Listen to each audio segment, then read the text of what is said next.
This is a team that has really unlimited ambitions. We already built a factory before we got the entry. A couple of years ago, we started building the team and hiring people. If you're going to build a Formula One team, the best way is to just start. Everyone wants to know who's going to drive. And what about a crazy move like go and get Lando, speak to Max? It's my job to explore every single avenue, no matter what it is. Never fear a storm. Be ready to adapt. The skill is staying true to ourselves. Graeme, welcome to High Performance.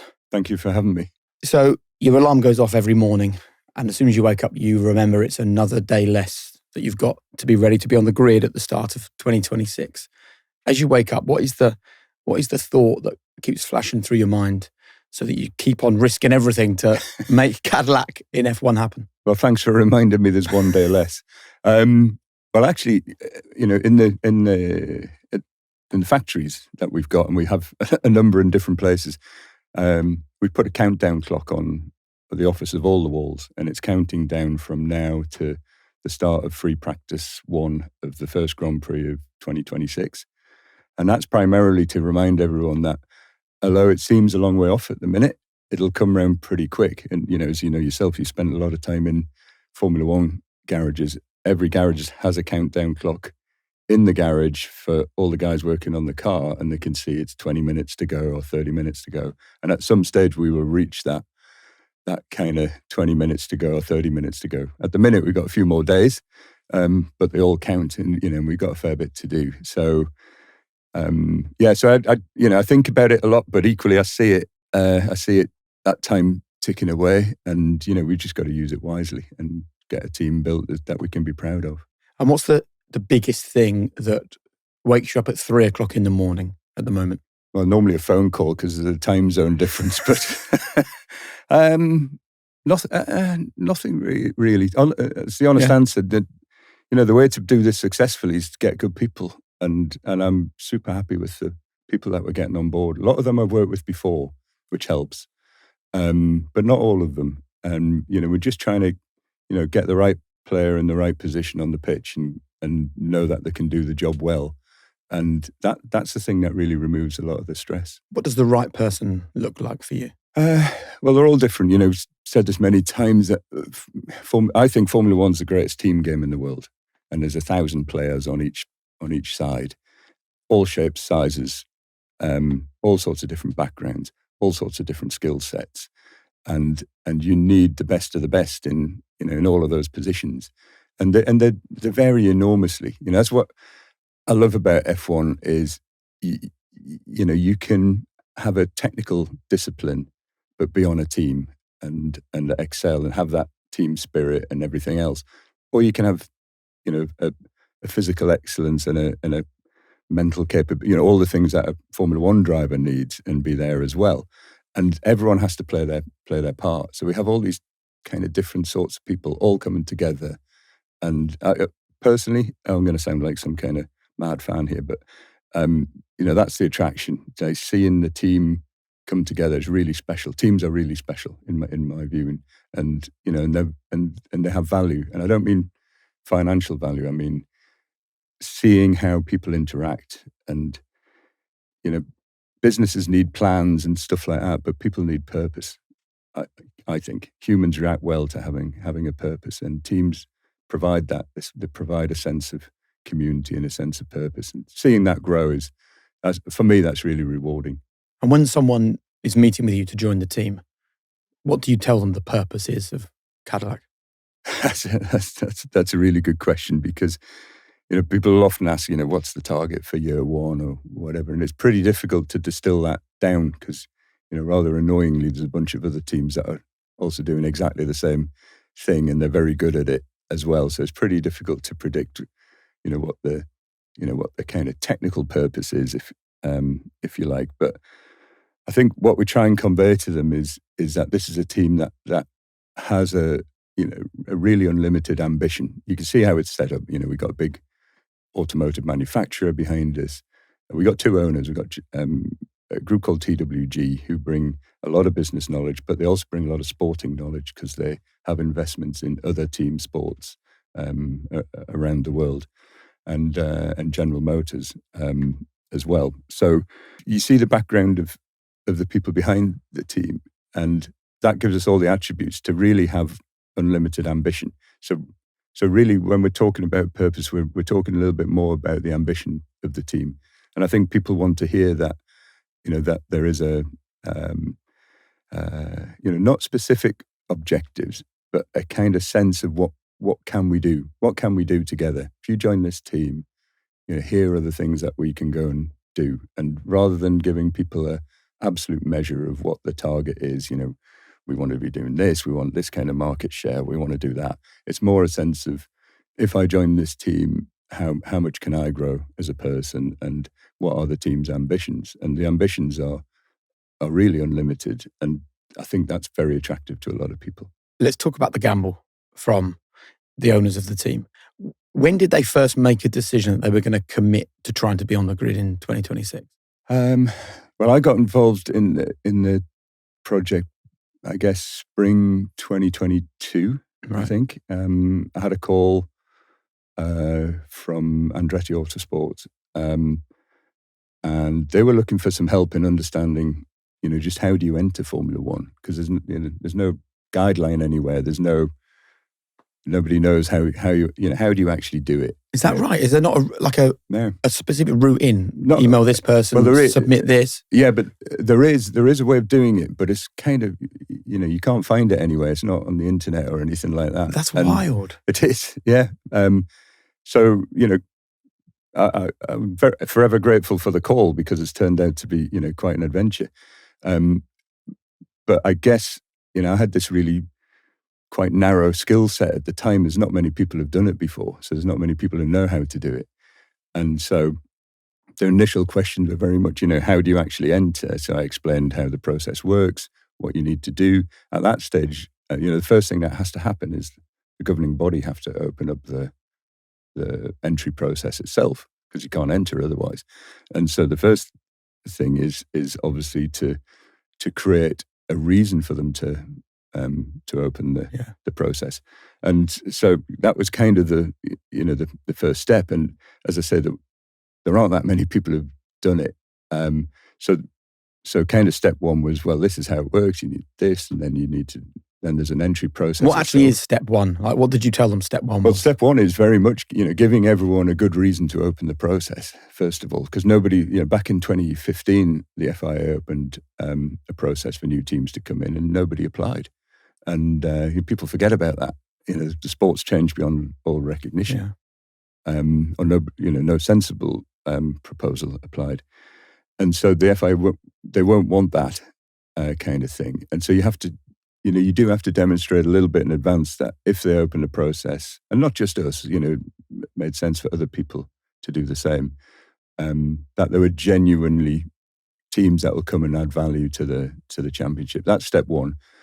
Step two is the process itself, and that involves multiple stages. You have to submit a very thorough series of application dossiers. And what I learned first time round, our entry was successful first time round, was you really don't take that stage for granted. You really treat it seriously. So, what we submitted was a massive dossier, and it covered everything to show that, to give them confidence, to show that we know what things like what? Well, we went right down to, listing what parts we would put in sea containers to go to Melbourne for the first race. So you have to show that you know what you're doing. And there's other things in there, well, everything you can think of, from the financial structure to the technical structure. We described in absolute detail how we would design the car, how we would build it, where we would build it, who would build it. And it's hundreds and hundreds and hundreds of pages. And also it's important to present it well. The thing looked like a car brochure, when a very big one, but it looked like a quality piece of work, because it was a quality piece of work. So you have to do all of that. But the second piece of advice that I gave to them, which I think people don't kind of realize from the outside, is if you're going to build a Formula One team, the best way to give comfort to the people who are evaluating it is to just start, just get on with it. So I said, look, this process is going to take some time. you can't wait until you get the entry. You just have to start building the team now. It's going to take a few years, and it's expensive.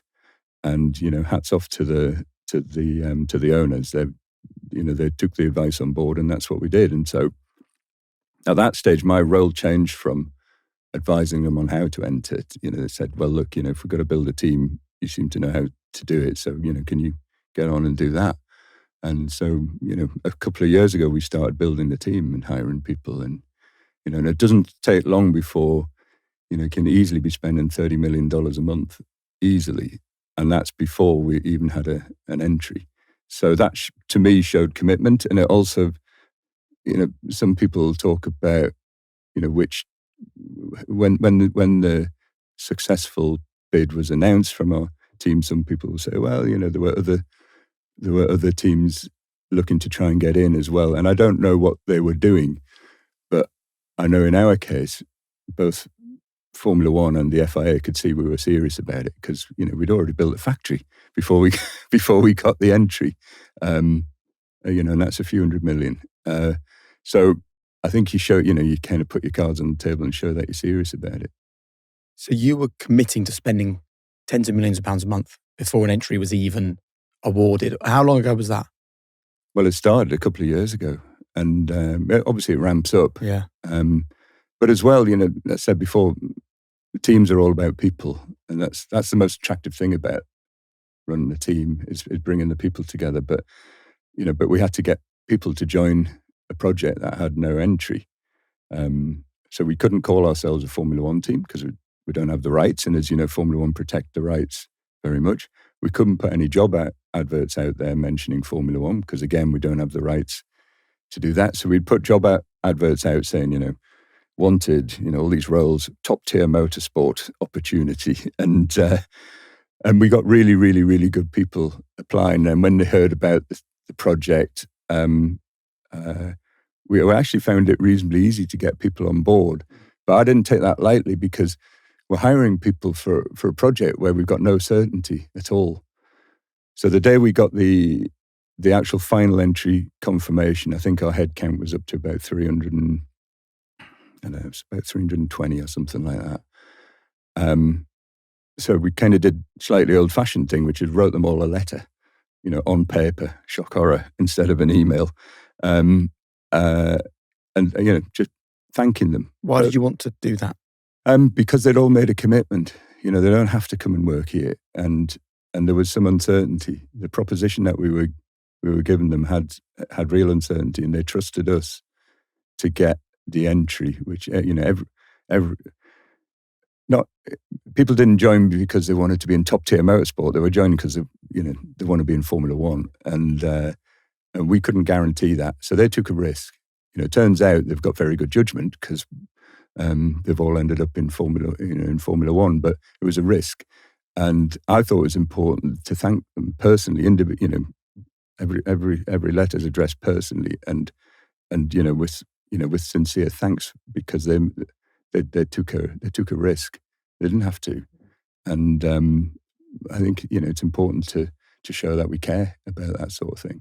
Talking of risks, like roughly how much money to this point, with still 7 or 8 months till the season starts, do you think has been spent to try and get this team to this point? You would have to ask our CFO. I genuinely hundreds of millions. Yeah, and it will be. And I genuinely have no idea. And the fact I have no idea shows that it must be a big number. Because if it was a small number, I'd know exactly what it was.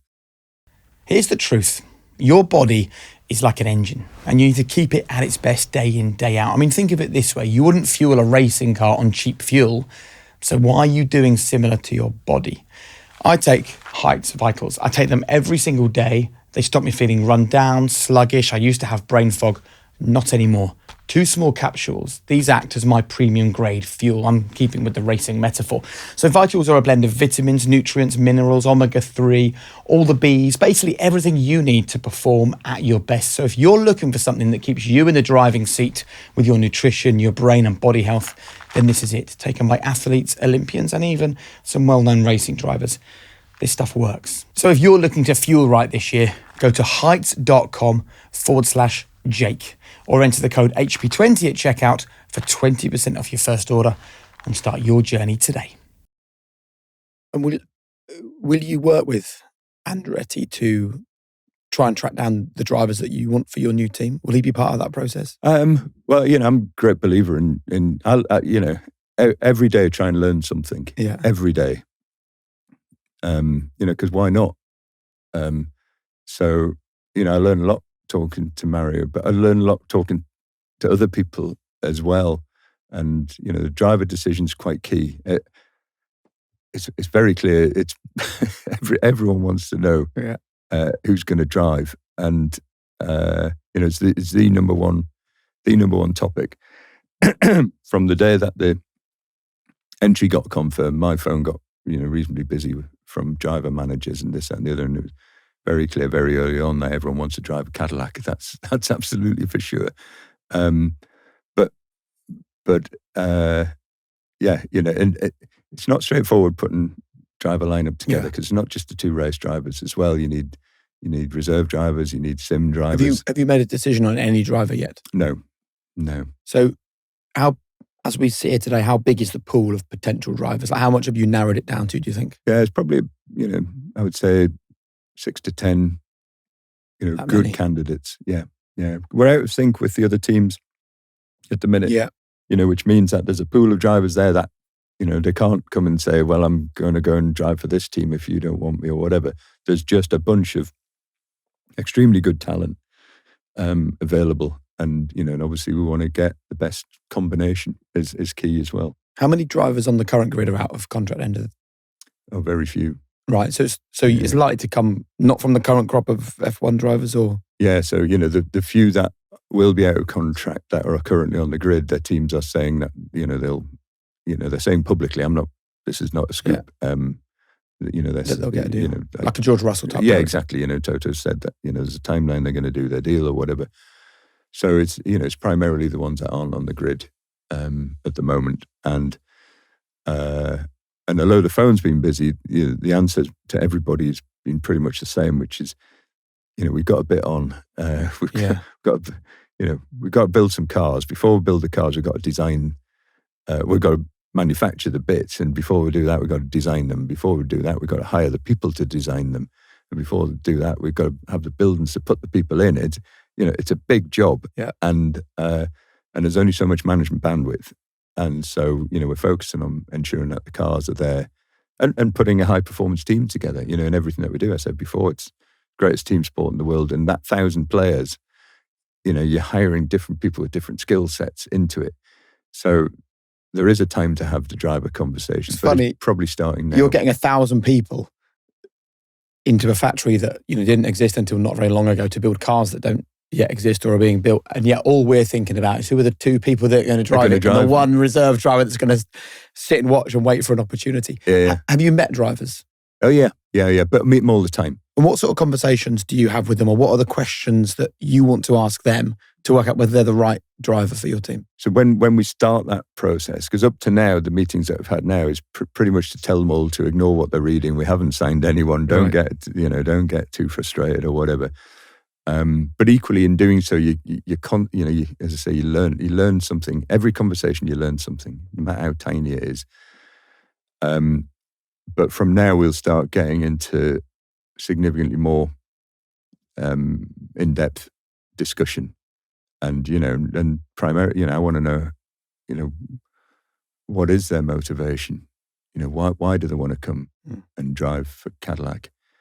What can they bring to the team? Understand their characteristics. What are they doing at the moment to be prepared for? I said before, we started like a couple of years ago to be ready to go racing. So if anyone wants to be driving these cars, you kind of want to know, what are you doing already? Yeah. Even if it's just gym work, karting, keeping yourself sharp, all of that. Yeah. So fully understand, and everything, what are you eating? What are you, every single thing we want to know, because it's a really important decision. So can you describe for me the dream driver in, 3 words? What would you want them to bring to the team? Wow. Yeah, that's a tough one. And I'll tell you why, because So the thoughtful answer is, all this stuff about, bonding people together and this, that, and the other. The bottom line is, in F1 is everything is down to the clock. So in reality, you can not so much forgive. You can put up with all sorts of things if the performance is delivered on track. And when I say performance, I mean, we were talking before about, watching them green or purple sectors. If it's a driver who can extract everything, every single thing, then you can kind of brush over so normally what people say, well, they've got to be a team player, they've got to bring this out and the other, their job is incredibly specific, and that is to extract the maximum from that car. So you can kind of use any word you want to explain what that is, but that's what they need to do. And for all it's a team game, a team sport, all sports need heroes, and quite rightly in Formula One, the drivers are the heroes, and so they have that role in the team, but they can't defy the laws of physics. If the other 998 people haven't produced a car that can go around a corner faster than the other guy's car, you're not going to win. But what the driver can do is extract that maximum. So all we ever look for is what are the traits that are going to deliver that, and if there's some quirks and whatever that go with it, you can get over all that. And would you get a chance to get these guys in a car before the season starts? Yeah, we'll start testing something. Don't know what yet, but we'll start testing after the summer break. Because as well, we've got a garage full of mechanics who need to be able to do pit stops as good as the best teams in the world. And we've got engineers who need to know that all of their systems are going to be working and everything. So, we'll be building the entire garage that will be in Melbourne. We'll be building that, reasonably soon this year with all of its facilities and all of its infrastructure. And then we'll be packing it all up as we would do, and we'll move it to a circuit somewhere, probably Silverstone because it's pretty near. Yeah. And we'll be running some kind of car around the track with some drivers. With some drivers, it might not necessarily be the race drivers at that stage. It depends, because we don't want to get to Melbourne and for it to be the first time everyone's interacting. So again, as a high performing team, I'm a big believer in very thin layers of management. What we need to do is, but you do need management. You don't put a bunch of people together and then just, expect things to just happen. So management is super important, but keep it as thin as you possibly can. And kind of my philosophy on management is managers only have to do three things. They have to provide structure, because humans tend to operate well if they kind of understand there's a structure. They have to provide focus, because everyone needs to know what they're doing. They need to understand, what is the mission. There's people often describe racing teams using military terms. It's a military operation. A garage is structured like a military thing or whatever. And quite often, certainly historically in the past, military structures are command and control. You have central control. You tell people what to do. My view is that doesn't work in the complex world of not just racing teams, but in business. So instead of command and control, mission control is significantly more important. Everyone needs to know what the mission is. We're hiring these people because they're the best of the best. We get the best people we can possibly get. As long as they know what the mission is, I don't need to micromanage and tell them what to do. So if they've got a structure and they know what the mission is, and then the third thing, which is actually the most difficult thing, is energy. It's management's job actually to give people energy, and we're presented with difficult tasks, and we've been presented with difficult tasks in the past. And if the energy's not coming from management, then where does it come? Where does it come from? So it's super important to to do that. And if you kind of bring all that together, then you will have a team that's performing at I think at the highest level that it can, given whatever task it can. I love your passion to go racing again. I'm so excited for you. And so lovely that someone who couldn't even watch the sport in 2016 because of the pain of losing Jules, the pain of losing the team, is now able to talk so excitedly. Can I just throw a few quick names at you and get an initial reaction? Because our audience will never forgive me if I don't. Mick Schumacher, he's out of work at the moment. Yeah. We're talking to Mick. Daniel Ricciardo, the American audience loved Daniel Ricciardo. Yeah, actually, I think he's publicly said that he's not interested in Formula One. I think so. Would you want to convince him otherwise? It's not my job to. If I need to convince someone, then it's the wrong person. Yeah. You'd never need to convince a Formula One driver to jump in a car. How does it make you feel when you hear someone say they've got doubts? Would you just not go there? Yeah, I have no problem. Everyone can make their own mind up. But you wouldn't want to convince them to come and give it a go? No, definitely not. No. Valtteri Bottas. Yep. You speaking with him? Yes. Yeah, I know Valtteri really well. Yeah. And I think he might have some. I think there's a sense of unfinished business actually with both Mick and Valtteri Bottas, isn't there, in the sport? Yeah, I think they both proved a whole bunch of things. Everyone wants to prove something else again. Yeah. I never look at that as the biggest motivator. Our team is not there to as a vehicle for someone to prove a point. Yeah.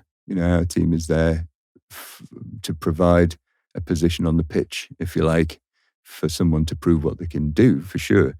But it's not the vehicle to kind of show the world, prove a point or whatever. It's there to do the best. The driver's there to do the best that they possibly can for their team, and they should be motivated for the team around them as well. So yeah, I'm less keen on people who kind of want to prove a personal point. Sergio Perez. Yeah, talk. Every single person, every name that you're going to read out, we're talking to everyone because everyone wants to drive. And have you spoken to anyone that's never driven in Formula One? Yes. Yeah. There's a bunch of young, when we say never driven, never competed in Formula One. Yeah. So, there's some really good F2 drivers, Felipe Drugovich, Fred Vesti, the list kind of goes, when we're saying we're talking to a dozen. Arvin Lindblad, I think he is brilliant. Yeah, Arvid's, really good guy. He's doing a great job. He has Red Bull. And what about someone like Colton Herta, who's US based? You would consider someone like him? Yeah, but again, different drivers have got different attributes and positives and also restrictions as well. So in Colton's case, is the super license issue, but you can certainly drive a race car. And what about a crazy move like go and get Lando, speak to Max and say, come and drive for an American team? Would you consider like a real proper Hail Mary signing? Well, so it's my job to explore every single avenue, no matter what it is, and so that that's kind of what we do. And but everyone does that, everyone does it.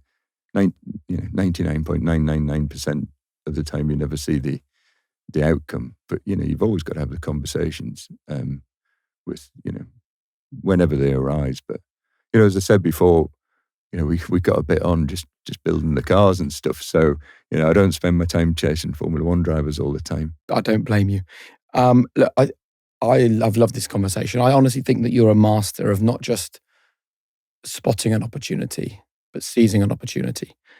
And the lovely thing about it is I think too many people feel that to be popular or successful or victorious in Formula One or in sport generally, you then have to be cutthroat, you have to be mean, you have to be cruel, you have to be tough to deal with. What would you like to leave us thinking about in terms of the biggest lesson you can leave us about how to build teams, about how to guide people towards success, but to do it with a heart and with compassion, with understanding? Well, I think, you see, I would never like to be seen as hard or cutthroat or whatever, because I see all that as a weakness. It's genuinely a weakness. You see people in the paddock whose persona is, they're, colourful, I think is the word that's often used, or whatever, or they're really hard or whatever. My view is that's just a cover up, a weakness somewhere. So I would hate to be seen like that. Teams and team games are all about people, full stop. And people have, as I said before, people have certain traits. Humans like to have purpose in life, and so I think it's important to see that and respect it and build purpose, and and as I said, clear direction and stuff like that. And that's way more important than just a load of shouty, sweary arm waving and whatever. I don't get any of that at all. If I guess, I want people to come and join our team, and I have to say so when the previous team that I ran was no longer there, the people are still in Formula One. You still see people with these wristbands, and they're in Mercedes, and they're in Ferrari, and they're in Red Bull, and and I love it when I see that those people are there. A lot of them started their careers with our team, and they're clearly very, very good because they've found positions in other teams. And I love the fact that now some of those people, not all of them, but some of those people are coming back to our team because they know what they'll get. Or at least I hope they'll get, which is a team that's built around people. That's how we maximize the best. That we want to get the best out of everybody. I think it was John Wooden.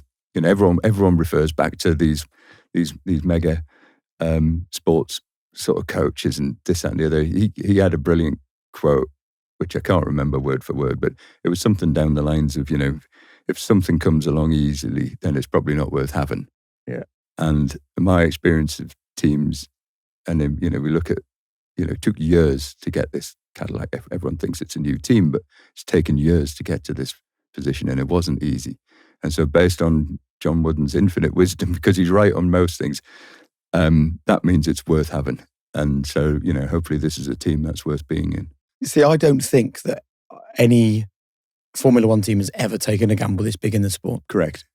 Yeah, no one's done it before. And, that's, I'm excited about the prospects of the team because we're bringing a new set of people into the sport who have that kind of belief in the sport and that kind of belief in Formula One. I think it's a good, it's a good thing, and it potentially opens up more avenues for F1. You can probably tell I'm a Formula One fan first and foremost. For me, the biggest asset that Formula One has is its fan base. It's massive. It's global. It's well informed. The media inform it well. They're passionate, and without them, we don't have a commercial sport at all. There's, if there were no fans, there's no sport. So they are by far the most important asset. So if we can add to the show and bring them something different or something new, which I think we can, it's, in my view, it's got to be a good thing. So what do you bring them that's new? Well, there's the obvious things. This is a really the first truly American team backed by an American automotive OEM. So that there's that angle to it. But I think as well, what we're bringing is it's kind of the attitude and the energy of the owners, both on the TWG side and the GM side. They are fan focused and they do want to invest in the sport, and they've got learnings from other sports as well. So TWG are involved in basketball and baseball and in Premier League actually, and all sorts of other things. And so there's a lot of ideas. I think how do you make the sport even better for the fans? And we know that the fans react well to. We've been in this sport for a long time, and you see how fans will keep coming back even when the conditions are really bad and the facilities weren't that great or whatever. And here's an opportunity to just kind of go on another level, I think. And, so I think that's what we bring, but also, the grid should be full as well. Yeah. I'd never seen a Formula One race for quite a while because I'd always been sat on the pit wall, actually taking part. And for me in I'm trying to think when, I didn't watch any Formula One in 2016 actually. I left at the end of 2015. And it's not an easy sport to step back from. The best way to do it is just stop, So I didn't watch a single race, I think, that year. But 2017, I remember kind of going along to watch something, and I thought, blimey, there must be some cars missing here because the grids just looked tiny. 20 cars wasn't enough for me, certainly. And if it's not enough for me, I'm sure it wasn't for other people. So, if nothing else, we're adding a bit more to that mix. So if there's a fan watching this and they think, well, I like the engineering brilliance of Mercedes, or I love the heritage of Ferrari, or I like the sort of madness of Red Bull, or the re-emergence of McLaren, what would you say to them to tell them that maybe they should take a look at Cadillac and give you some support from 2026? Well, I think the way we look at Cadillac itself as a brand. It's a super cool brand. I've been learning a lot about it over the last 2-3 years, and a lot I didn't know as well. So it's steeped in innovation, which is something it wasn't obvious to me. Most people when they think of Cadillac, they think of the sort of heydays of the 50s and 60s, and it's chrome and wings and all the rest of it, and style. And there's a fantastic history of style in Cadillac. You look back at these old pictures, and there's Elvis and Monroe and Muhammad Ali, and just all these iconic people in their field, and they all choose a Cadillac. So there must be some reason.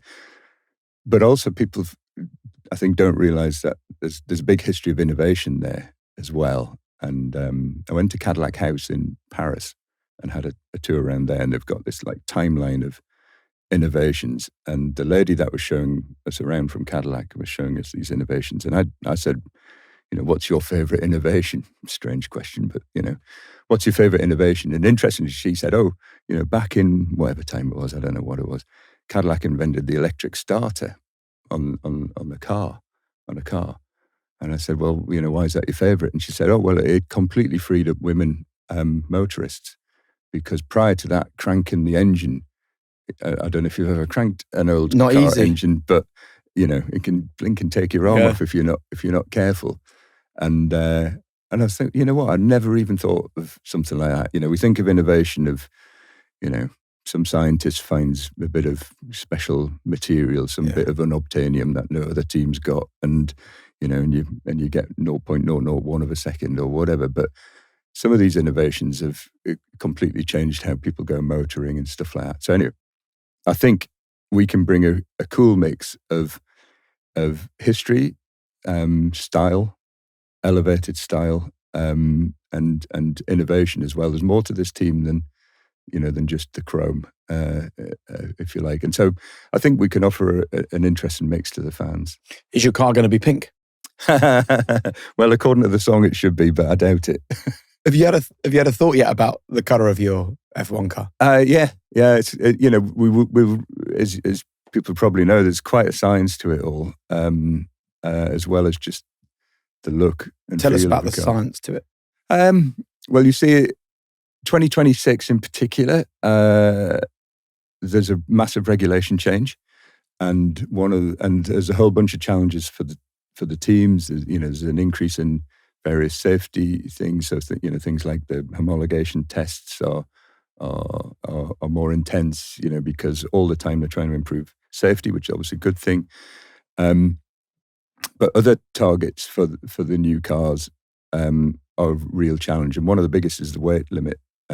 Super difficult, and white cars are heavier than black cars. By a few grams, and a few grams makes a difference in Formula One. So my guess is that there'll be a lot of dark-coloured cars in 2026 if the engineers win the day, and light-coloured cars if the design the graphic design team win the day, because tend to pop a bit more on TV. So it might sound strange, but the weight of the colour makes a difference. Cars are either painted or wrapped. Yeah. So they either use a paint or they're wrapped using some kind of vinyl. And if you wrap black carbon, you need heavier vinyl if it's a light colour than if it's a dark colour. And then the heat rejection from the cars differs from year to year. We've got a new power unit coming in 26, and so it's difficult to have light colours where there's a lot of heat going on because it tends to discolour.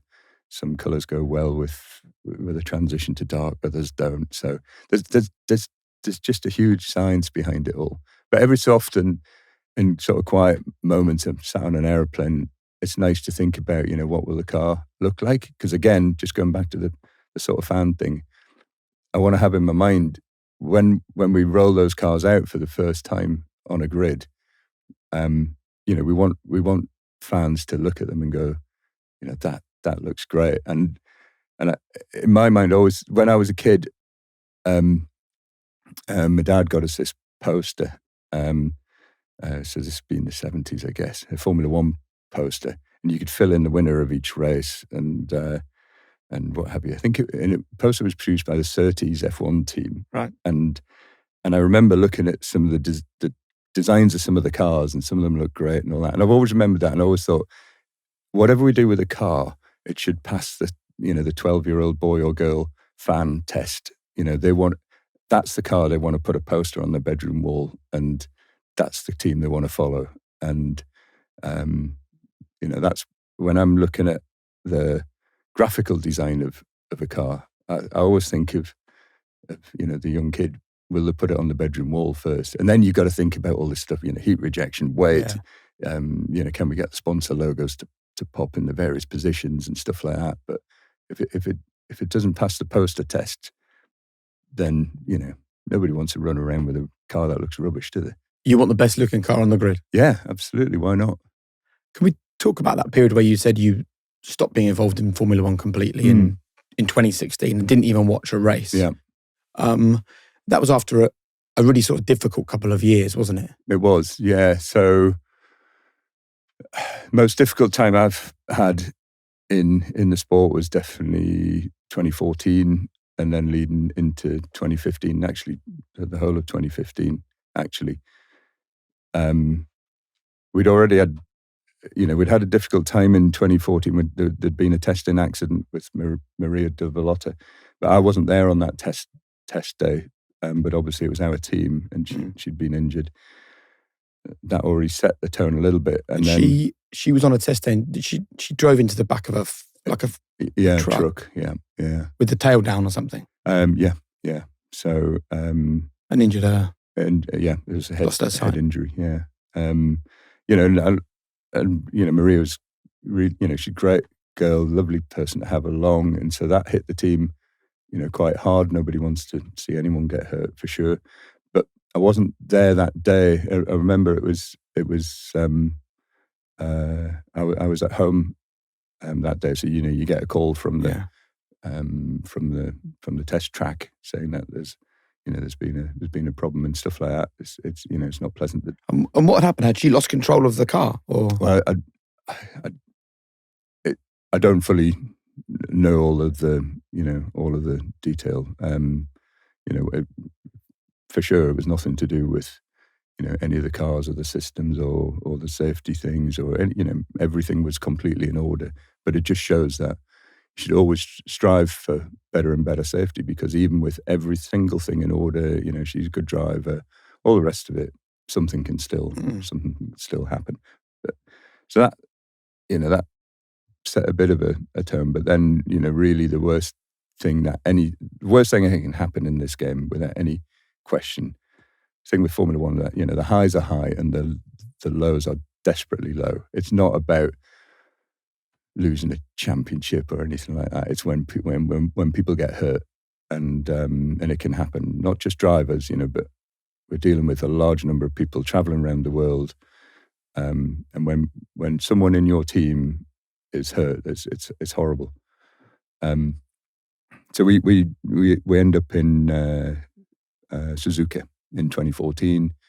very challenging weather conditions, and Jules Bianchi had his accident there, and so quite quickly we're in a scenario where you've got a driver very badly injured. When did you first realise that this wasn't just another driver sliding off a racetrack and then being able to get out the car? Well, so I was sat on the pit wall. I don't know if you recall, but the weather was appalling. On TV, it looked as if you could see. These cameras are super clever at kind of making everything look like a sunny day or whatever. It wasn't. The visibility was poor. It was raining. And on the pit wall, we get a camera that follows your car, and it's they use GPS to switch from camera to camera. But these are trackside cameras; they're not like broadcast quality or cameras or whatever. But you're kind of watching your car go around, almost like on if you're watching like security camera type CCTV stuff. And I knew that Jules had gone off, and on the previous lap or 2 laps or whatever, Adrian Sutil had gone off in a particular position, and then I knew that Jules had gone off, but the GPS was still tracking past where Adrian had gone off, and so I didn't think, I just thought, okay, he's gone off, but then quite quickly we could see that there'd been some kind of impact with a trackside vehicle, and no fan at all of. Nothing should be on that racetrack apart from race cars. Certainly, you shouldn't have massive, great big tractors. And when did you first realise that he'd made contact with that vehicle? There was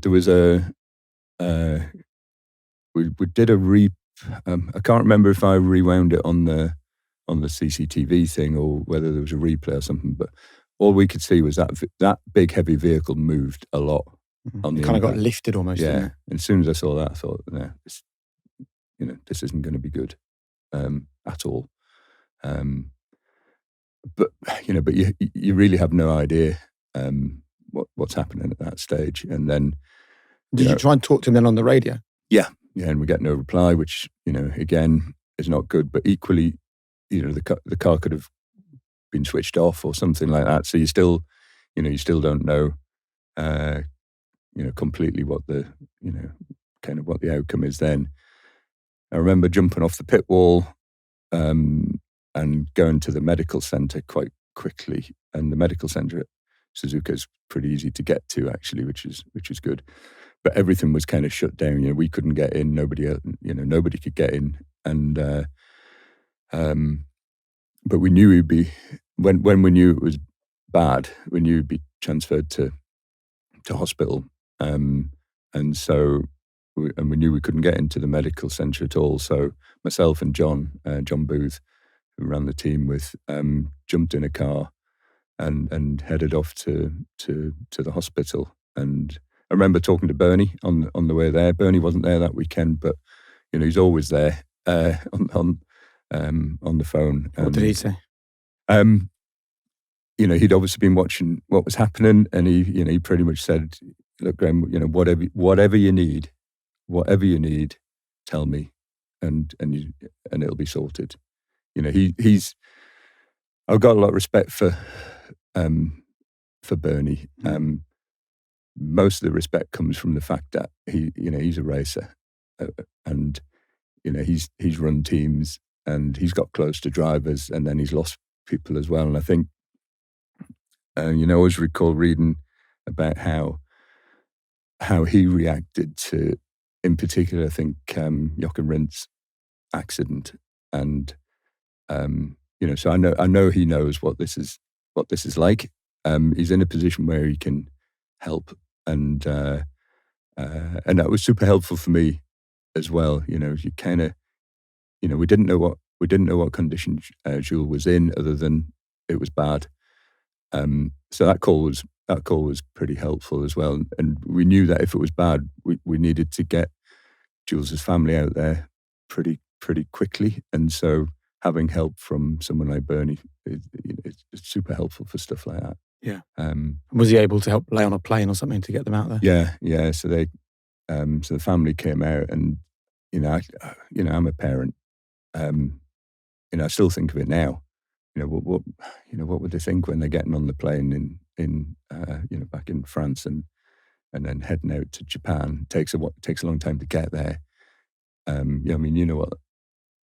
What it's like. It's even when you land in Japan, there's another journey. There's, it's quite different from Europe. And Sure. I honestly can't remember. I couldn't imagine what it would be like for them, kind of heading out to the unknown. So, there's a lot of responsibility when you're in that position. And I remember when they arrived at the hospital, and they were, just.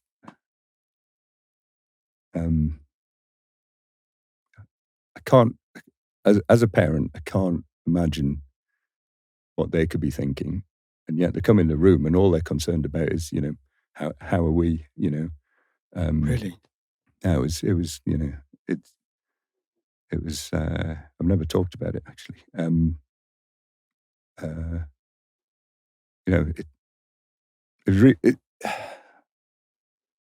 You learn a lot from stuff like that. And obviously, you would have felt really helpless at the circuit, being unable to get into the medical centre. Were you able to get access to the doctors at the hospital quickly and get a better picture of what was going on? Yes. So you could help the family? And yeah. And we had to do, my number one priority then was the family. I'm not a doctor. It's for, when something like this happens, you think, why did I study engineering? I cannot help. And you feel helpless. Can't help. I wish I was a doctor. I wish I could go and fix this. There's perfectly good doctors there, but you don't think that way at the time. Emotionally, this is not logical thinking. This is just emotional thinking. And I remember thinking, I wish I was a doctor, did something else completely. Here's somewhere where at the minute, the only people who can really help Jules are the doctors. But I guess you think, well, what can we do? And what we could do is, just try and ensure that the family were given the number one key thing is information, accurate information, and so I think we threw ourselves into that role to ensure that family were fully informed, that that they had the reassurance that they had the best, there was the best medical attention and everything else, and just some of the basic logistics, somewhere to stay. And, I don't think we left the hospital for a few days. Just, we found a corner just like this and slept on the floor. And I remember leaving a few days later, I still had my team kit on from race day. And you walk out into the sunshine and you kind of, it's only then that things actually hit home about, Jules was in a really difficult position, and we just had to do everything we possibly could to help him and help the family and what have you. And so, what made it even more difficult is it was back to back. We still had a team to run. It was back to back race with Sochi, the first ever race in Russia.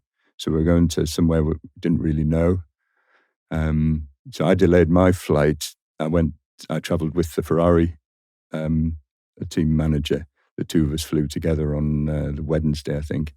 And John stayed back in Suzuka, which I'll always be, forever grateful for, for his support and his actions in all of this. Because we decided that, we still had to run a team, but we had an even bigger obligation in Japan. That's John Booth, who you ran the team with. Yeah. And so John volunteered to stay with the family in Japan. I guess I had the benefit of having a different focus for a few days, which was, we still had to go and run a Grand Prix. We didn't know what should we do with the second car? Should we put a reserve driver in? We didn't have an obvious reserve driver at the time. But also we had a team of people who'd all packed up and left Suzuka, and they've got a teammate in hospital. And so, we've got 100-odd people now in Sochi, and, they want to know what's happening as well. So So I went to Sochi a couple of days later than planned. And quite quickly we decided that we didn't want to run the second car. And instead we wanted to send a message back to Jules that the team were going to prepare the car for him. And the message was, here's your car. You know, we're ready for you. You know, you fight, you do what you need to do. And that gets me now, because I remember seeing the built car in the garage, like stationary and... Yeah, it was, and a lot of people... Another reason for doing it is we got an entire car crew there. And it's Jules's crew, you know, and you form such strong relationships with your driver. And so we wanted them to have something to focus on as well. Otherwise, we've got a car crew, you know, faced with a lot of time on their hands to think about stuff. So that car was prepared immaculately. You know, that was ready to go on the grid and race in a Formula One Grand Prix. And as I say, there were two purposes. One was a focus on the team because, you know, we needed to look after these people. And one was to send a message to Jules. Now, you know, obviously Jules is in a very critical state. So I don't want people to think he's sitting there looking at a picture of it. That never happened. But you get my drift. It's like, you know, there's a message, and the media could see that, you know, so they could see that we're trying to send this message, you know, and, you know, we had a sign on the pit board saying, you know, we miss him, because we did. And also, you know, when I first got to Sochi, we got the whole team together, everybody, told them exactly everything we knew. Because again, we owe that to the team. It's important that they have they care about Jules, and so that was quite. When you left the hospital, was there hope for him still at that point? It didn't look good, but again, I'm not an expert. You know, I'm not an expert at this, so it didn't look good. But we didn't, you know, we knew this was very, very serious. But equally, we knew that we didn't know all of the detail about how this, you know, how this is going to pan out. Other than we knew it was really bad, and we had to inform everyone in the team about that as well, and look after the team because different people dealt with it in different ways. You know, so we had some people who I thought would really struggle, who used whatever coping mechanisms they use with, and were fine. They had other, you know, it's like 6'5" garage technicians, you know, 140 kilograms or whatever of drinking machine or whatever, you know, who, you know, really struggle in floods of tears, and you know, and you got to go and help everyone in the team. And what about your coping mechanism? Because in that situation, you're the leader, but you probably wanted to collapse like many other people. I just, not so much collapse. I just wanted it to be right, you know. Yeah. I just wanted, you know, you want to wind the clock back, you know, however many days, and you just, you know, it's just not a scenario you want. But you've got, you know, you can't change time, and so you just you know, what can I do? You know, I often say every day, you say, what can I do to make the team better every day? What can I do today to make the team better? In that moment, it was like, you know, as I said, I'm not a doctor. I can't fix the fundamental issue.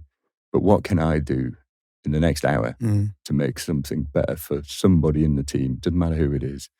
Just everything has to be positive. Focus on every tiny bit, and it'll all add up. And we just got to help everyone as much as we can. So whether it was, you know, not running the car took quite some doing. You wouldn't believe it, but you know, there are rules and regulations in Formula One. So I spent a lot of time with Charlie Whiting, trying to work out how do we actually do this, you know, without causing some sort of strange penalty to the team or whatever. I'm sure he was super helpful though. He was massively helpful. Yeah. You know, just, you know, hugely helpful. Yeah. You know, these people like that had been in Formula One when it was significantly more dangerous than it is now. You know, thankfully the accidents are much fewer and far between. But they knew what we were going through, and so helped navigate through that kind of thing. So there was like a lot of admin type stuff to. Yeah. And what about the other teams? Because you're trying to beat them week in, week out. They're trying to beat you week in, week out. Yes. But then suddenly, it's much something more of a like this family. goes. It rises above that competition. And what are your memories of what other teams or other team bosses did? Well, we were close to Ferrari. In any case, running Ferrari engine. Jules was in the Ferrari Academy, and so we worked very closely with Ferrari on everything. And Ferrari's always had a kind of special place in my heart for a long time. But in particular, that time, worked really well with the people involved, with their team manager, and so there was a lot of practical help there. There was a lot of support from on a personal level from the other teams, but I think a lot of them wanted to give us a bit of room, which is good. It's actually the right thing. I learned a lot there. Hopefully I don't have to. I was happy to use my skill set of how to enter a team, but some of the things I learned in 2014, I hope I never have to use again. But I did learn a lot. But this, the other problem that we had was straight after the Sochi race, the majority owner that we had in the team, which was also linked to our main sponsors, kind of just pulled out of everything as well. So we had financial difficulties. So the team was suddenly in a significantly dangerous position. And I remember that following week. And don't get me wrong, what trumps everything in terms of concern and stress and everything is when someone's hurt. There's no question about it. But the business was now hurt as well, and we had to find a new owner very, very quickly. We put myself and John were on the board of directors, so we were in a position to get the team put into administration quite quick because it needed protection. That's kind of how it works in the UK with a company that's at risk, and in doing so, we had some breathing space to try and find a new owner. And teams, as I said before, teams are special for me. You don't throw them away. You don't do anything because it's more than just the business. It's the people involved, and we were desperate to save, a perfectly good race team with some really, really good people. So we spent some time. Things have changed a bit now. You could sell a Formula One team in a blink of an eye now, but then it was. How much money were you losing at this point, or what was the debt looking like? Well, in current conditions, very little actually. But it doesn't matter. If you're losing £1 more than the threshold, then you have to stop. Contrary to popular belief at that time, the team hadn't breached any agreements or rules or anything. It wasn't insolvent or anything like that. If it was, you fall out of the Concord agreement and you lose all prize money. Here was a team that, because of Jules' success at Monaco in 2014, the team had scored points. We went from that high elation of scoring points in a very difficult situation where the championship stacked against any new team, like big time. That those points effectively secured an income stream that would run the team for free, pretty much for another couple of years. It was that's how big a difference, and that's how important those points were. And equally, in my view, that's another reason why the team needed to be saved, because everyone in the team, Jules included, had secured its future. Yeah. And then I almost thought it was inconceivable. Well, it wasn't going to happen. The team was going to survive, and we had rocky few months trying to find an owner. I remember we reached the stage on Christmas Eve 2014. I got an email from the FIA to say, look, we've kept the team's entry open, but the entry fee needs to be paid today. How much is that? It was $500,000, and so it's what I didn't own the team at this stage. It's in administration. I worked very well with the administrator, Jeff Rowley. Really, it was a learning curve for me business wise. But we had a conversation. He explained that in his role as administrator, he can't pay it, but anyone's free to pay it if they want. So I sat down with Wendy, my wife, and we had a conversation, and we paid it there and then on that day. If we hadn't, with no team. What was Wendy's Gone. reaction when you said, I want to take some of our life savings and put them into a team that's in administration and doesn't have a guaranteed future? She said yes. Is that right? Yeah. Wow. Yeah. Great support. Because she, and because she could see the importance of it, and I didn't have to explain too much. And that, if we hadn't have done that, the team would have no entry, and then it drops out of everything. It's out of Concord. All of that prize money that that Jules had effectively secured would have gone. And for me, that and Wendy, that was on it. That was, well, it just wasn't going to happen. We had to find a way to do everything.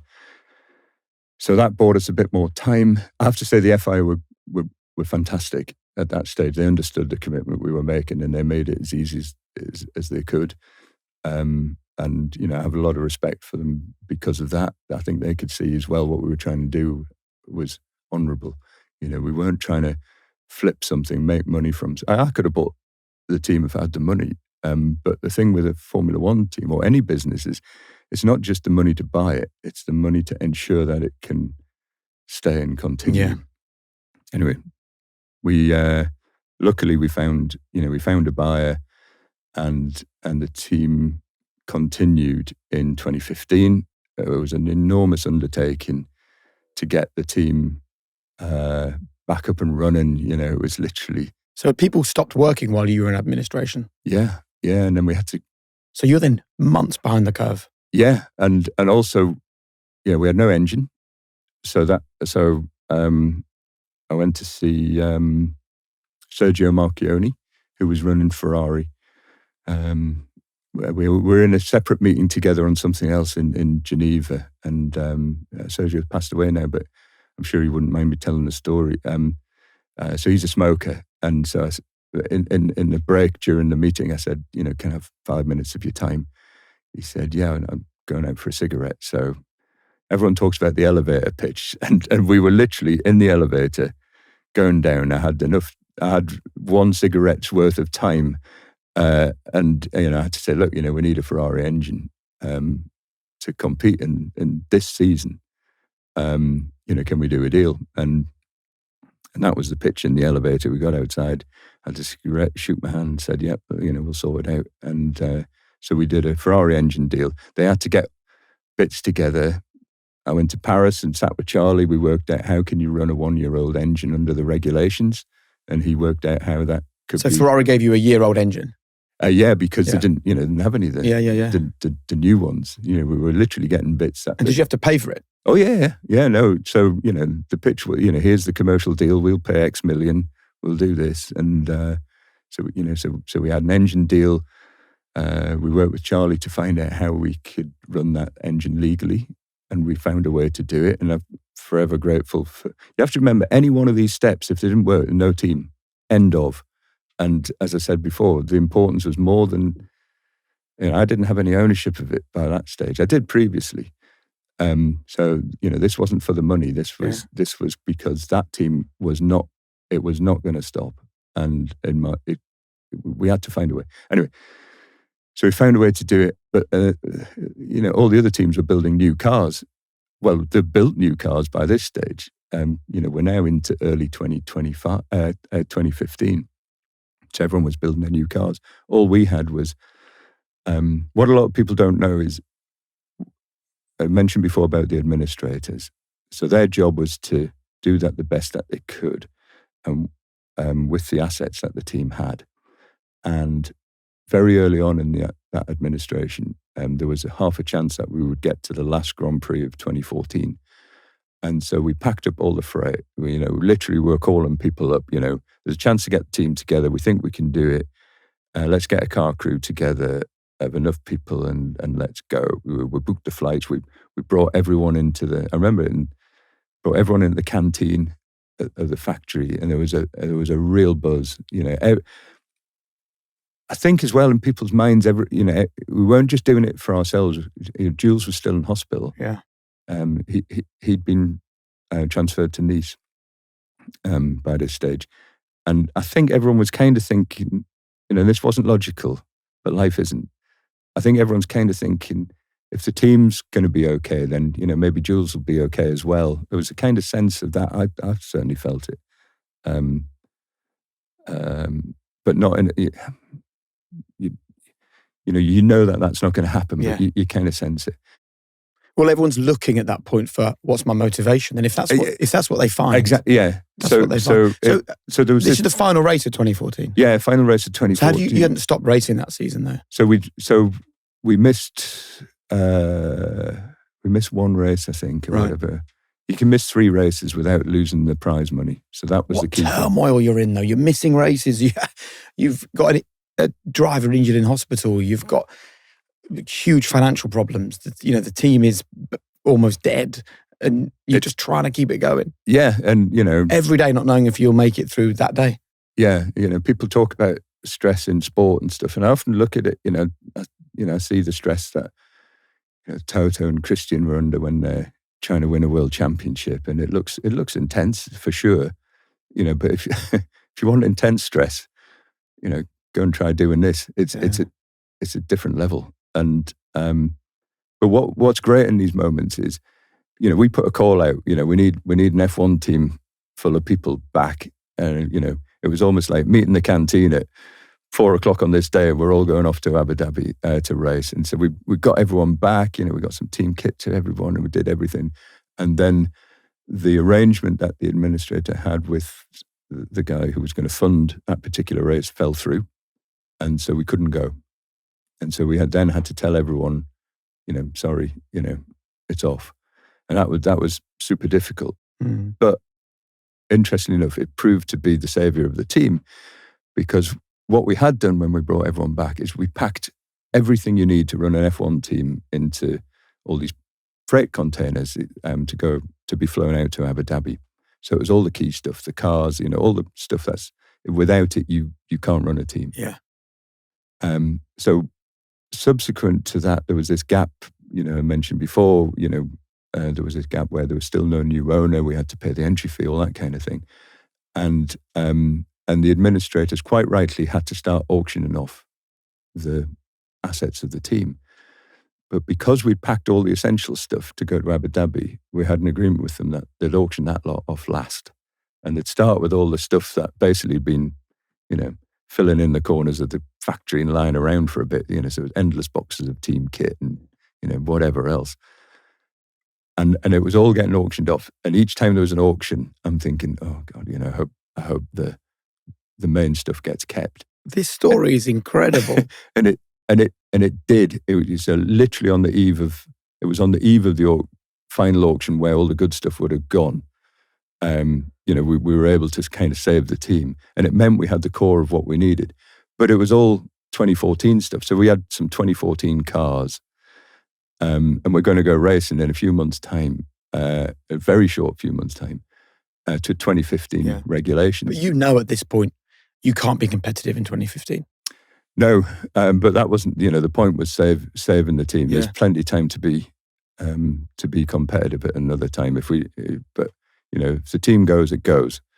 And I remember John McQuillan, who's now our chief designer at Cadillac Formula 1 team. He was our chief designer at Manor.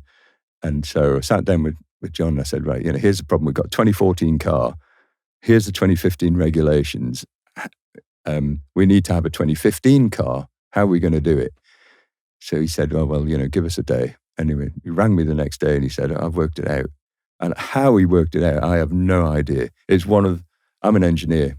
What he came up with was just... And what had he done? Well, you see, from 2014 to 2015, the chassis had to be different length and all sorts of stuff like this. And I'm thinking, well, not possible. It's not possible. But he found a way that we could do it. We created this extension thing that got bolted on the front. It was so clever. Because you couldn't manufacture a new chassis, right? No time to manufacture it. Yeah, new rear and front wings or anything. There was basically all the bits to make it legal we could do, but the chassis thing was, I'm looking at it from an engineer's point of view and thinking, blinking heck, I don't know how we're going to do this. And of course, all the way along, we're getting these hurdles thrown in, the entry fee or whatever, and then, can we get an engine? Oh, we've solved that. And then it was like, oh no, the chassis regs have changed. How are we going to solve that? And John came up with this brilliant idea. So anyway, we go, the team's saved, we got some cars, everything, we got an engine. We head off to Melbourne. We got there before the team kit got there, because we needed all that. I remember, it was all been dished out on the sort of Wednesday night, I think, in Melbourne. And then even then, I then got a call from, I think, Charlie or Joe Bauer. I think it might have been Charlie, to say, look, one of the teams is going to protest your car, try and keep you out. I don't believe it. After everything that's happened. Yeah. What team? I won't. Come on, I want to know the team. I won't say. That means the team boss is still in Formula One and you're looking after them. No, he's not actually. Is that right? Oh, there go. That narrows it down. But the team is still in Formula One. Yeah. And on what grounds? Well, so they, John's very clever fix. They thought, that. Well, I think they didn't know what we'd done, but I think their view, they were banking on the fact that there's no way anyone can do this. It can't be done. The 15 regs are like this. It can't be done. And I know from talking to other people in teams that were a bit more friendly, I know that a lot of the teams had already factored in to the budget for that year that they would get our prize money effectively. Because if you're not there, you don't get the prize money. It gets dished out to everyone else. And that creates the dog-eat-dog kind of situation. So I get this call and it was like, they haven't protested yet, but they've told us they're going to. So do you and John want to pop down and just talk? And so we met up with Charlie and Joe Bauer and talked them through exactly what we did. John McQuillan was back in the UK, so we'll ring him at 3 a.m, get him out of bed and say, right, John, get your thinking hat on, explain what we've done here. Charlie and Joe were perfectly happy with it. They said, look, we're going to tell this other team that if they protest, they're going to lose their money for the protest, because what you've done is perfectly good. They're free to protest if they want to, but we already know what the answer is going to be because you've explained it and it's great. And that was massive relief because, we're there. I genuinely thought we covered every single base, and then at the 11th, and if we'd missed that race, game over, because we would have missed, 3 races or whatever. And that would have been it. You'd have been thrown out the championship. Yeah. So we then go into that 2015 season, and I started the season worn out, really worn out, because it'd been such a job trying to save the team, and also, although the team had survived, which I was really, really pleased about. Jules was still in hospital, so in hospital in Nice this time, and so we used to fly down there and go and see him, go and visit him in hospital, and I thought it was important to tell him, what we were doing. It's kind of one-way conversation, but I think it's really important. And you did that, did you? Well, yeah. I mean, he's really, he's on the team, and so we reached Monaco of 2015, and there was a lot of media attention about Monaco because everyone knew how important it was. Without Monaco, the team wouldn't be there. Without Monaco 2014, the team wouldn't be there in 2015.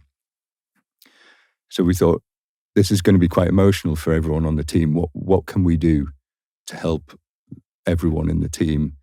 Do we do some, kind of, I don't know, do we get everyone together for something or whatever?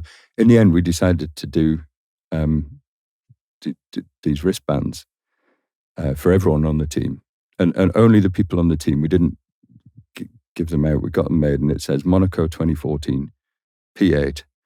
Anyone looks back on Google, you'll see P9 because we did get a penalty. Our view, P8. And you're still changed wearing the regulations it now. since then, and then it says #JB17.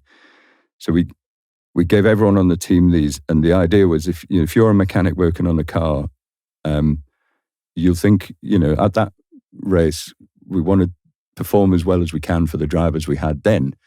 But everyone working on the car can just have a little look down whenever they need to and just have a reminder that, that we're thinking about Jules. He's in hospital only a few miles away. and that worked very well within the team. It meant, showed that we had some respect, but the team has to continue. It has to go on as well. And then I remember later that year I went down to see him, and I live up in Northumberland, so getting anywhere is a bit of a trek, flight-wise. There's a couple of flights to get down there. Anyway, when I go and see him, I normally stay over and then fly back the next day or whatever. And went down to see him, made the journey back, got home, and I literally just got home, and I got a call from John to say he passed away. And that was difficult, but I'm pleased I was in a position where I could tell him the latest on whatever was going on within the team, and something that's really important to me, because the sport's gone on, the sport's grown, but it shouldn't forget that people talk about, there's a lot of talk when we were coming in as a new team about, the existing teams need to be rewarded for how they've built the sport and this, that and the other. In my view, the sport's been built on things way more than the teams. It's people, and some people have given everything.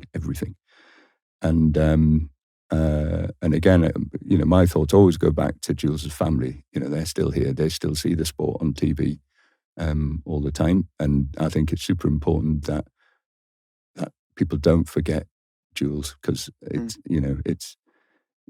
brilliant.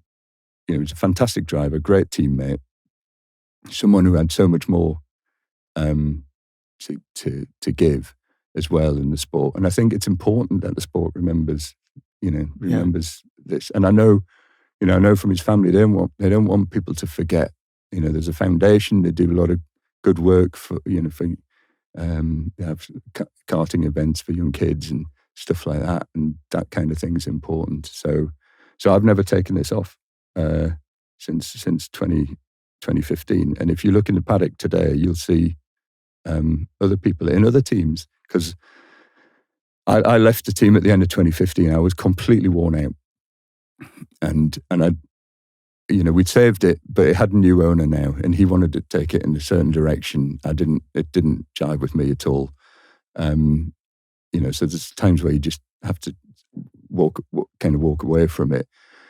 And then I got a call the end of the following year, 2016, from the same administrator, saying, the owner's going to kind of just shut the team down. And for me, it's unforgivable. It's a team, You do everything you possibly can to save it. And how was that for you after fighting so hard to keep that team going? That it's just at the end of the day, it's not my team. So whoever owns it can do whatever they want with it. But for something to stop like that, I just think it's just wrong. Kind of throw it away if it doesn't work for you. Yeah, I don't know. I'd distanced myself by then. We'd gone off and we'd set up our own. I couldn't not race. So, as I said, I didn't watch any races in 16, but we went and set a sports car team up. I've always loved Le Mans. I think it's the greatest challenge in the world. It's something really special. And I've been going as a fan for years and years and years. I only stopped going when we were in F1, because we'd be in Canada normally that weekend when Le Mans on. So we set a sports car team up when we went sports car racing as Manor, the real Manor. And and it was great, competition again and everything, and we kept JB17 mark on the car, because, okay, they decided not to keep that team going in F1, but we could still keep our team going and, kind of run it how we've always wanted to run it. Tell us about Jules, because I think as parents, if we were parents in that situation, we wouldn't want people to remember the guy that got injured at the racetrack. We'd want people to remember the person that they were. Yeah, so there were, and this was something that was obvious to me at that time in Sochi. There were people on the team who knew him a lot better than I did. We got a lot of people on the team, and you've got more than one driver, so you only get to know them a certain amount, but I really liked him. I liked him a lot, and he could drive. he could drive, and that's, when you run the team, and your car goes out the pit lane for a qualifying or whatever, and you know that every ounce of what everyone else in the team has put in is being extracted by the driver. Yeah. It's a special feeling, and you sat there on the pit wall and have these timing screens, and anyone can look at them at home as well. And a lot of it means nothing to people, but when it's your car and you know what it's capable of, and then you start seeing, the green sectors, or in some cases purple sectors, appear. So, that basically means it's the fastest lap or the fastest sector or whatever. And when you see it appearing at a level where you think, right, that there is nothing else left, and then you can be happy. We talked earlier on about what does success look like? Well, that's what success looks like. Your team and your driver are getting the maximum. It might not be the fastest, because you can't change what other people are doing, and there's limited tactics here. This is just speed, and that used to happen a lot with Jules. And me and John used to sit there, and John, I have so much respect and time for John. He's been in this game forever. And he has a special eye for drivers, and also Mark Hines, who I've worked with a lot and still work with now. He has an eye for a driver like I've never come across before. He can spot talent a long way off. And I think the three of us just used to sit there and just think, right, well, nothing was left on the table there. And as a feeling, that's really great. But that's from a sporting point of view. From a person point of view, I remember going for dinner a few times afterwards with Philippe, his dad, and just thinking to myself, I've got a son, and I'm hugely proud of both my kids. I love them and really proud of them. And you can see Philippe was the same with Jules, and he was the kind of kid you'd love to be able to say, that was my son, sort of thing. So just a great guy and a fantastic race driver, as well. And I think everyone in the team's got, really good memories of stuff, and you can have fun with them as well, and everyone's got some fun moments with all the drivers we've had, they have similar. I think the key thing for you to always hold on to is that you made that guy's dream come true. I mean, I remember when I was working in Formula One, he was reserve test driver for Ferrari. He was, yeah. And it was after the Singapore Grand Prix, which is always a great race, isn't it? Because the time shift means you finish work at 2:00 in the morning. So you remember the Amber Lounge, the Amber Lounge in Singapore was always the best party to go to.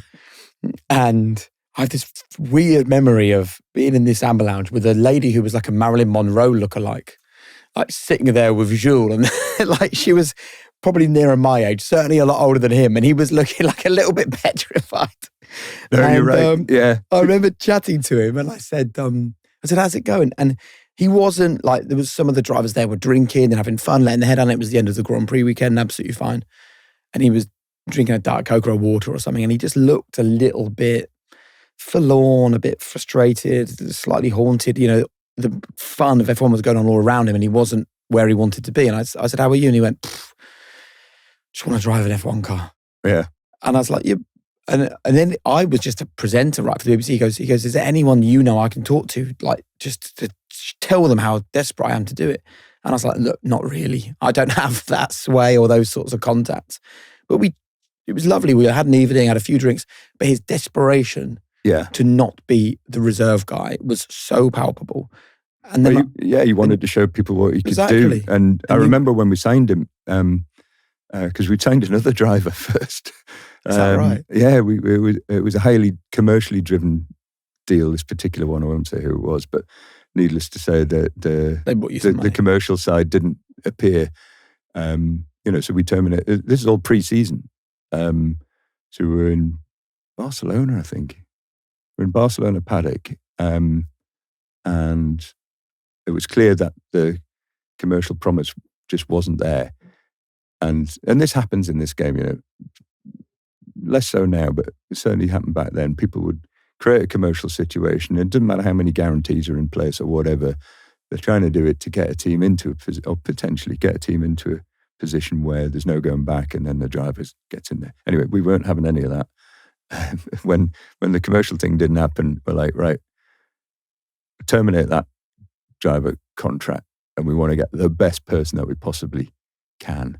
And I remember being on the phone with Stefano Domenicali, who was team principal at Ferrari at the time, and the whole conversation is, can we get Jules? And Stefano was very, very keen. We were keen, and we were running the Ferrari engine, so we did a deal there and then. And a few hours later, Jules turns up. It was chucking with rain in the paddock, pitch black. Went to meet him. I knew him a bit in any case because in the earlier days of even F3, he was with ART. Yeah. We were running Mana in F3. So we who all these drivers are. So said hello, sorted all the admin out, the paperwork, and this, that, and the other, and then took him across the garage. So this is a Ferrari reserve driver that anyone who knows anything about motor racing knows that this kid's going to be good. We see it from the junior formula. This is a proper driver. And so I'm thinking, I wonder how he's going to react to walking into the garage for the first time. Is it going to be, I'm a prima donna and this is just a stage I'm going through or whatever? Or is he going to engage with the team? Because that's really what you want. If you're professional, that's... Yeah. And anyway, he goes in, shakes the hand of every single mechanic, asks what their name is. And he looks at the car with that look in his eyes of, right, I'm now going to show people what I can do. Absolutely. In that one sort of minute, I knew we had a brilliant team member, and that year was going to be so different from what it would have been. So 2013 or whenever it was, and it was, and he could show immediately what what he could do. So that was his approach, exactly what you saw. I think exactly what you saw in the Amber Lounge was, it's why he was so popular as well. I've never known anyone say a bad word against him. Yeah, no, Everyone exactly. And the mechanic, everyone on the team loved him, and I think the reaction to what happened would have been the same no matter who the driver would be, but it's even more so when it's someone like that. Everyone in the team felt they had a special relationship with him, and everyone has their own memories and this, that, and the other. And it's important, different people take a different view over this because it is a difficult subject. I've not talked about it before, but it's a difficult subject to talk about. But the reason why I would talk about it is we can't forget him. That would be the worst thing in the world. Then he's a driver who helped save a team and did everything, and all that sort of stuff. But also, he gave his life to help. Like him losing his life means other lives have been saved. When you walk into your garage in Melbourne for the first time and look at the Cadillac car in 2026, from the halo to the high sides in the car, everything about the safety requirements of that Formula One car is the sacrifice of people like Jules. Yeah, it is, and you're absolutely right. And you see subsequent things that happened. Where some of the learning from that accident is one of the biggest things is you don't see massive heavy vehicles at the side of the track anymore. Quite thankfully, and it was a greater use of flags in particular and red flags in particular. That's been really noticeable. Sadly, the halo wouldn't have helped Jules because of the characteristic of the accident, but it certainly helped people Grosjean, subsequently look at Grosjean in Bahrain. I mean, that was pretty terrifying as it was. And I think all of the, one of the great things about this project now with Cadillac F1 is it's meant I've spent quite a bit of time with Mario Andretti. and the guy is a legend. And when he won the championship in 78, he'd already been racing for quite some time, and racing in a time where, it's just a different world level of danger. And you sit and talk to people like that, and you get a true appreciation of, what people have risked in the past. It's unbelievable, unbelievable when you look back. Quick fire questions. All right. The 3 non-negotiable behaviours that mean the most to you. Integrity, hard work. What's the third one? Honesty. If you could go back to one moment in your life, where would you go and why? Oh, good question. You know what? Birth. I've had a great life, and I hope it continues. But I'd love to live it all again. Not to change anything. Just to enjoy it all again. Yeah. If I can have that free one, then that's great. I've only seen Newcastle United win one trophy in that time. But I wouldn't change anything. Yeah. If you could give one piece of advice to a young Graeme just starting out, what would you tell him? Enjoy it. Take time to enjoy it. I didn't do enough of that, that's for sure. And again, I wouldn't change anything in the past. I don't do regret thing. But looking back, there were times where I was, focused too much on the what if this happens, what if that happens. If I could give the advice to the younger self, it would be, just enjoy some of that. You have to pinch yourself sometimes, When you got your Formula One, back to the time when we owned part of the team, it's your Formula One car on the grid at Monaco or something like that. It's special. But, you're more worried about, is the hydraulic system going to fail or whatever, So, enjoy it a bit more, I think. The best bit of advice you've ever been given? Oh,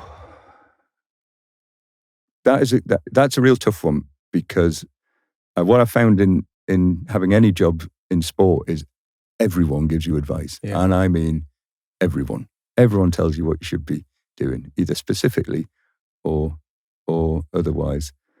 Best bit of advice, probably try and learn something every day. I think that's, certainly from a business point of view.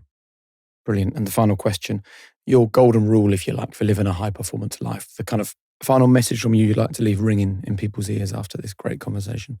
I guess I don't really have a golden rule as such, but, if I was looking at traits that I think are, probably good to have, certainly from my experience, it's tenacity. You can learn a lot from a terrier, and that won't be the greatest business line in the world. But if I look at what we've achieved, not just this, I had another parallel life in the tech world, and I did some tech startups and stuff like that. And what I learned was, having belief, get the best people you can get. I mean the best people you can get, who you can really trust and work with. But just stick at things. Things happen, and don't expect handouts and freebies. In fact, actually, going back to one of your, I'm not doing the quick fire thing terribly well, because I'm going back to one of the previous ones. But that was something I learned off my parents a lot. You don't get anything in this life for free, and so working hard for stuff is it does have its rewards. Brilliant.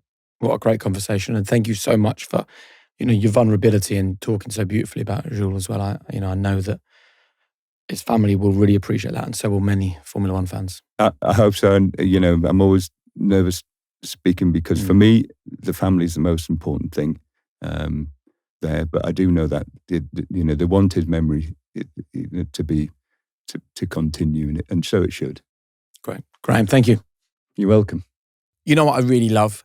Sitting in this room, having the incredible conversations that you get to watch on High Performance. But something else I love is taking the lessons and the learnings from the likes of KSI and Arnold Schwarzenegger and Matthew McConaughey and all these other incredible guests we've had on High Performance, and taking them out to you, to your businesses, to your people. And whether it's sitting around a small group of 6 senior leaders or maybe in an auditorium with 2,000 or 3,000 staff members, myself and Damien just love helping you and your people get closer to your own version of high performance. And we've done it in Germany, in Dubai, in North America, in South Africa, you name it. We've traveled the world sharing our message of high performance. And if you'd love us to come and work with you and your business, all you have to do is hit the link in the description and we will be with you, getting you and your team closer to high performance.